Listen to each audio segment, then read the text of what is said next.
Movie की starting में हमें एक औरत को बंधा हुआ दिखाया जाता है। ये औरत किसी जंगली की तरह लग रही होती है और इसी दौरान वो एक डिफॉर्म बच्चे को भी जन्म देती है। अब हमें यहाँ पर यह बताया जाता है कि करीब 2 साल पहले एक अमेरिकन फैमिली गलती से रॉन्ग टर्न ले लेने के बाद में वो फैमिली मिलिट्री एरिया के सेक्टर 16 में पहुंच जाती है, जिसके बाद में वहाँ पर उस फैमिली के साथ में कुछ बेहद ही खतरनाक होता है। उनके आधे से ज्यादा फैमिली मेंबर्स मारे गए थे और इस घटना के बाद में अब यहाँ पर मिलिट्री सर्च ऑपरेशन कंडक्ट करवाती है और ये सारी घटना पार्ट 1 में हुई थी, जिसे आप डिस्क्रिप्शन बॉक्स में दी गई लिंक से देख सकते हैं। अब स्टोरी प्रेजेंट टाइम में आती है, जहाँ पर कुछ साइंटिस्ट सेक्टर 16 के डेजर्ट एरिया में कुछ रिसर्च कर रहे होते हैं। उन साइंटिस्ट की सिक्योरिटी के लिए वहाँ पर कुछ सोल्जर्स की टीम भी वहाँ पर होती है। अब यहाँ पर एक साइंटिस्ट अपने दूसरे साइंटिस्ट से कांटेक्ट करने की कोशिश करता है, लेकिन वो साइंटिस्ट माइन के अंदर होता है, इसलिए नेटवर्क न आने की वजह से वो कोई भी जवाब नहीं देता है। अब इसके बाद में वो साइंटिस्ट सर्च ऑपरेशन के मैनेजर से कांटेक्ट करता है। फिर वहीं हम देखते हैं कि उस साइंटिस्ट को किसी ने बहुत बुरी तरीके से मार डाला है और उसके शरीर के 2 टुकड़े कर दिए हैं। अब जब किसी का रिस्पॉन्स नहीं मिलता है तो वो साइंटिस्ट यहाँ से जाने लगता है, लेकिन तभी वहाँ उसे उसके सामने एक म्यूटेंट मिलता है जो एक सांप को मारकर खा रहा था। वो साइंटिस्ट उसे देखकर घबरा जाता है, लेकिन वो म्यूटेंट उसे कुछ भी नहीं करता है और उसे यहाँ से चले जाने को कहता है। अब वो साइंटिस्ट कुछ रिएक्ट करता ही है, लेकिन तब तक उसके पीछे से दूसरा म्यूटेंट आ जाता है और उस साइंटिस्ट के पीछे से उसके सर पर एक कुल्हाड़ी मारता है, जिससे उस साइंटिस्ट की वहीं पर मौत हो जाती है। इस साइंटिस्ट के चिल्लाने की आवाज सुनकर जब कर्नल उसे देखने के लिए जाते हैं तो यहाँ पर वो म्यूटेंट कर्नल के पीछे रॉड घुसाकर उसे मार देता है और पहाड़ी से उन्हें नीचे फेंक देता है। अब अगले सीन में हम कुछ मिलिट्री सोल्जर्स को देखते हैं जो यहाँ पर अपनी ट्रेनिंग कर रहे हैं। ट्रेनिंग खत्म हो जाने के बाद में वो सभी अपने बेस कैंप की तरफ जाने के लिए निकल जाते हैं। उन्हें रास्ते में कुछ सोल्जर्स को सेक्टर 16 में कुछ सामान सप्लाईज करते हुए जाना था, जिससे वो रास्ते में पहले सेक्टर 16 में रुकते हैं। अब जब सभी लोग यहाँ पर पहुँच जाते हैं और ट्रक से उतरने के बाद में कैंप के पास पहुँचते हैं तो यहाँ पर उन्हें कोई भी दिखाई नहीं देता है। यहाँ पर पूरा बेस कैंप खाली पड़ा हुआ था। तभी वहाँ पर एक फोन कॉल आता है, लेकिन सिग्नल वीक होने की वजह से फोन कॉल कनेक्ट नहीं हो पाती है। अब तभी पहाड़ी की तरफ से कुछ लाइट रिफ्लेक्ट होती हुई दिखाई देती है।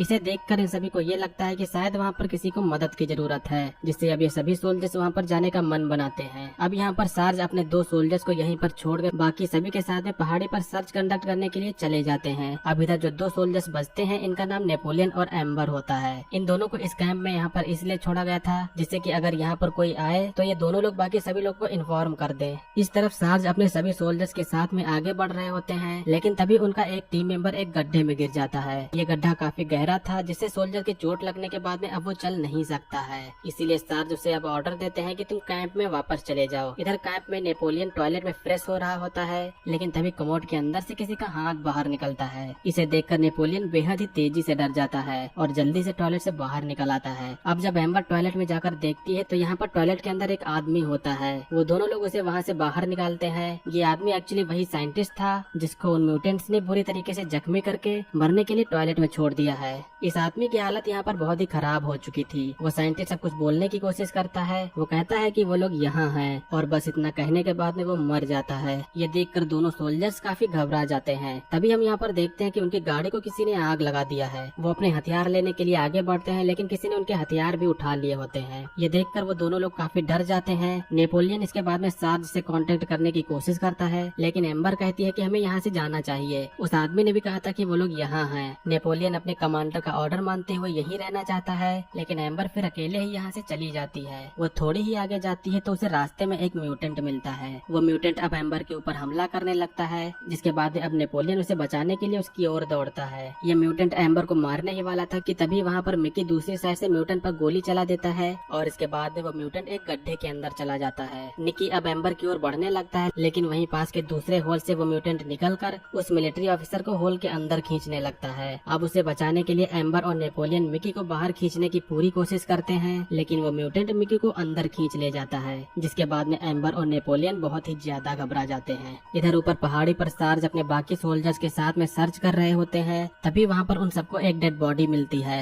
वो उसी सर्च ऑपरेशन का टीम मेंबर हुआ करता था, जिसको उन म्यूटेंट ने बेरहमी से मार डाला है। ये देखकर अब सभी लोग अलर्ट हो जाते हैं और सार्ज सभी लोगों को शूट करने का ऑर्डर भी दे देता है, लेकिन इसी दौरान तभी वहाँ पीछे से एक म्यूटेंट उन पर हमला करता है। अब बाकी सभी सभी सोल्जर्स उस म्यूटेंट पर गोली चलाते हैं। वह म्यूटेंट तो वहाँ से बच के भाग जाता है, लेकिन गोलीबारी के दौरान सार्ज सामने आ जाते हैं और सार्ज को गोली लग जाती है। काफी ज्यादा गोली लग जाने पर सार्ज की वहीं पर मौत हो जाती है। अब इसी दौरान वहाँ पर एम्बर और नेपोलियन भी पहुँच जाते हैं। दोनों लोग अपने साथ में हुए सब घटना के बारे में बताते हैं। ये सुनकर वो सभी लोग समझ जाते हैं कि अब वो बहुत ही बड़ी मुसीबत में फंस चुके हैं। अब बाहर जाने के लिए उनके पास में न कोई गाड़ी है और किसी से कांटेक्ट करने के लिए कोई डिवाइस भी नहीं है उनके पास। इन सभी को अब जिंदा बचने के लिए कुछ करना पड़ेगा। अब ये सभी सोल्जर्स वापस नीचे जाने की प्लानिंग करते हैं, लेकिन वो सभी सार्ज की डेड बॉडी को भी साथ में ले जाना चाहते हैं। वो पहाड़ की काफी ऊंचाई पर होते हैं, इसीलिए वो नीचे जाने के लिए रस्सी की मदद से नीचे जाने का प्लान बनाते हैं। उनमें से एक सोल्जर सार्ज की बॉडी को अपने ऊपर लाद कर उन्हें नीचे ले जाने लगता है और ऊपर बाकी सोल्जर रस्सी के दूसरे हिस्से को पकड़े हुए होते हैं। लेकिन तभी अचानक से रस्सी टूट जाती है और काफी ऊंचाई से गिरने से उस सोल्जर की भी मौत हो जाती है। अब इधर बाकी ये सोल्जर्स उस सोल्जर के ऊपर गुस्सा होने लगते हैं जिसने इस रस्सी की नॉट को बांधा था।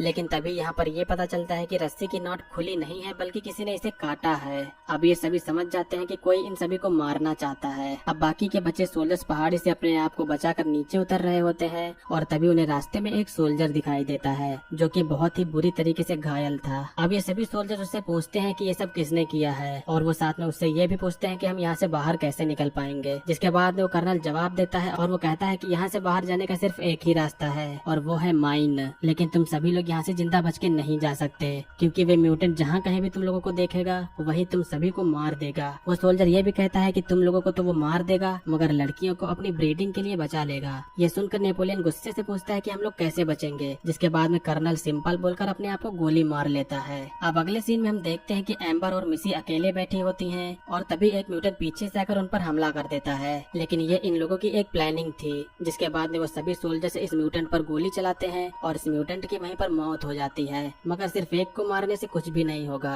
क्योंकि यहाँ पर और भी कई सारे म्यूटेंट्स हैं। अब यहाँ पर चुपके से एक और म्यूटेंट आता है जो मिसी को पकड़ ले जाता है। मिसी के चिल्लाने की आवाज सुनकर सब सोल्जर उसे बचाने के लिए माइन की तरफ भागते हैं। वो सभी लोग माइन के काफी अंदर तक पहुँच जाते हैं, लेकिन अब यहाँ पर एक सोल्जर माइन के अंदर जाने से मना कर देता है, जिसके बाद में वो यहाँ से निकलकर बाहर चला जाता है। ये सोल्जर कुछ ही दूर यहाँ से निकलकर आगे बढ़ता है, मगर आगे रास्ते में उसे फिर से एक म्यूटेंट मिलता है जो अब उसे भी मार देता है। दूसरी तरफ माइन में सभी सोल्जर्स आगे बढ़ रहे होते हैं, तभी नेपोलियन और एम्बर एक जगह पानी में गिर जाते हैं। यहाँ पर नेपोलियन और एम्बर बाकी लोगों से अलग हो चुके थे। अब इधर इस साइड में इस म्यूटेंट ने मिसी के मुंह को बंद करके उसे पकड़ा हुआ होता है, जिसके बाद में वो म्यूटेंट उसे अपने एक सीक्रेट रूम में ले जाता है। अब यहाँ पर ये म्यूटेंट मिसी के साथ में जबरदस्ती करते हुए उसके साथ में इंटीमेट होने की कोशिश करता है, लेकिन मिसी उसकी जीभ काट लेती है। अब इसी दौरान यहाँ पर एक दूसरा म्यूटेंट आता है जो अब वो उसके साथ में जबरदस्ती करने लगता है। ये म्यूटेंट मिसी से जबरदस्ती करते हुए कहता है गिव मी ए बेबी, लेकिन तभी बाकी सोल्जर्स उसे ढूंढते हुए यहाँ पर पहुँच जाते हैं। अब यहाँ पर वो पहले वाला म्यूटेंट इन दोनों के ऊपर हमला करने लगता है, लेकिन नेपोलियन एक पत्थर से उसके ऊपर हमला करता है,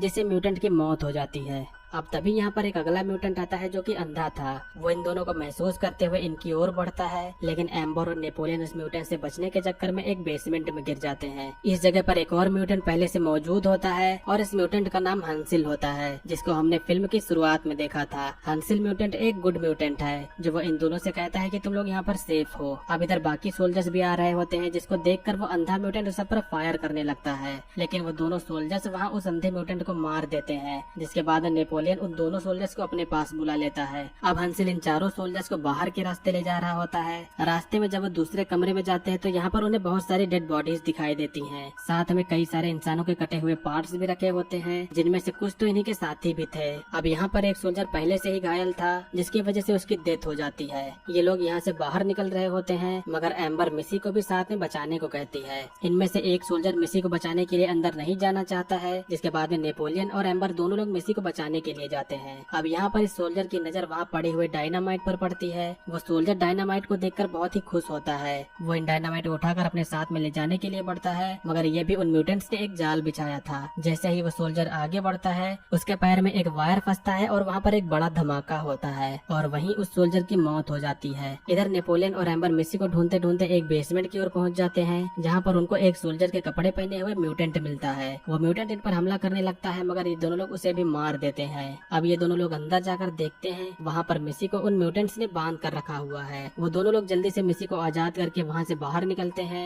लेकिन तभी यहाँ पर एक और म्यूटेंट आता है जो तीनों लोगों के ऊपर हमला करता है। लेकिन फिर से नेपोलियन उस म्यूटेंट से फाइट करके उसे भी मार देता है, जिसके बाद में अब ये तीनों लोग यहाँ से बाहर निकल जाते हैं। लेकिन हम तभी देखते हैं कि इन पर अभी भी कोई नजर रख रहा है और यहीं पर इस मूवी का एंड होता है। सो दोस्तों, ये थी 2007 की एक हॉरर स्लाइसर मूवी का एक्सप्लेनेशन। ये द हिल्स हैव आइज का पार्ट 2 का एक्सप्लेनेशन है। अगर आप लोग पार्ट 1 के एक्सप्लेनेशन को देखना चाहते हैं तो डिस्क्रिप्शन बॉक्स में आप लोग लिंक चेक कर सकते हैं। आज की वीडियो के लिए बस इतना ही। वीडियो अगर आप लोग को पसंद आई हो तो लाइक करिएगा, चैनल पर अगर आप लोग नए हो तो सब्सक्राइब करिएगा। मिलेंगे अगली वीडियो में।